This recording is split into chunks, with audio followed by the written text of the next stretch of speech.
ओम श्री गणेशाय नमः। राधे राधे। गुरु ब्रह्मा गुरु विष्णु गुरु देवाय महेश्वराय गुरु साक्षात पर ब्रह्म तस्मै श्री गुरुवे नमः।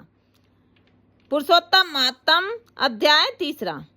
हे नारद जी, जो कुछ भगवान कृष्ण ने राजा युधिष्ठिर से कहा वही मैं तुमसे कहता हूँ। एक समय धर्मराज युधिष्ठिर जुए में दुर्योधन से सब कुछ हार गए, तो द्रौपदी को बालों से पकड़कर दुष्ट दुशासन ने खींचा और वस्त्र भी पकड़कर खींचे, तो कृष्ण भगवान ने रक्षा की। उसके पश्चात युधिष्ठिर आदि राज्य को छोड़कर काम्यक वन को चले गए। वहां पर वन में युधिष्ठिर द्रौपदी आदि सभी रहने लगे। वन के फलों को खाकर अति दुख को प्राप्त हुए। एक समय देवकी के पुत्र श्री कृष्ण भगवान उनको दुखी जानकर काम्यक वन को गए। उस समय युधिष्ठिर श्री कृष्ण भगवान को देखकर ऐसे प्रसन्न हुए मानो देह में प्राण आ गए हों।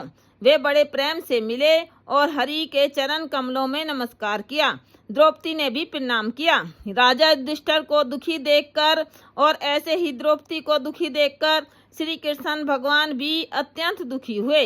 जब विश्वात्मा भक्तवत्सल भगवान ने युधिष्ठिर को भस्म करने के लिए क्रोध किया, तो मानो करोड़ों काल कराल के समान मुख से पिल्य काल की अग्नि उठी हो और दांतों को पीसते हुए मानो त्रिलोक को भस्म कर देंगे। तब अर्जुन भय से कांप उठा। युधिष्ठिर और द्रौपदी तथा दूसरे उपस्थित वृंद हाथ जोड़कर भगवान को प्रसन्न करने के लिए स्तुति करने लगे। अर्जुन कहने लगे, हे कृष्ण, हे जगन्नाथ, हे नाथ, मैं जगत से बाहर नहीं हूँ, फिर आप मेरी रक्षा क्यों नहीं करते? आप तो सारे जगत की रक्षा करने वाले हो। जिनके नेत्र बंद करने से ब्रह्मा का पतन हो जाता है, जिनके क्रोध से सारे विश्व का नाश हो जाता है, कोई भी जीवित नहीं रह सकता। हे जगतपते, इस संहार करने वाले क्रोध को दूर कीजिए। आपके क्रोध से संसार में प्रलय हो जाएगी।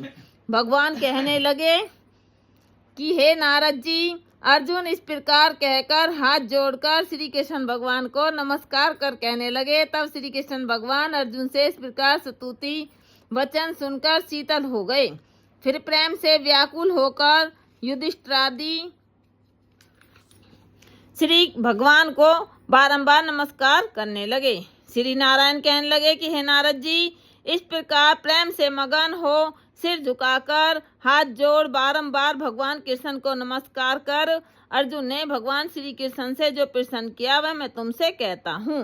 हरि भगवान यह सब सुनकर पांडवों के हितकारक वचन कहने लगे।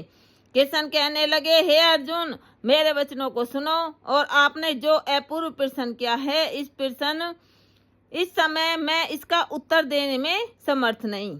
यह गुप्त प्रश्न ऋषियों को भी कठिन है, तो भी हे अर्जुन, मैं तुम्हारी मित्रता और भक्ति से प्रसन्न होकर अत्यंत कठिन उत्तर को क्रम से कहता हूँ, सुनो।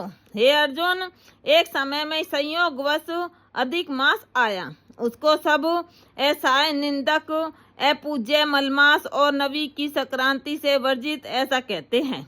मल गंदा मास होने से स्पर्श करने योग्य नहीं है, सब कर्मों में निंदित है। इस प्रकार लोगों के वचन सुनकर वह मलमास कांतिहीन निरुद्योगी दुख से युक्त मेरे पास आया और बैकुंठ में, जहाँ पर मैं निवास करता था, स्वर्ण के सिंहासन पर बैठे हुए देखकर मुझको दंडवत प्रणाम किया और दोनों हाथ जोड़ नेत्रों से आंसू बहाता हुआ इस प्रकार कहने लगा।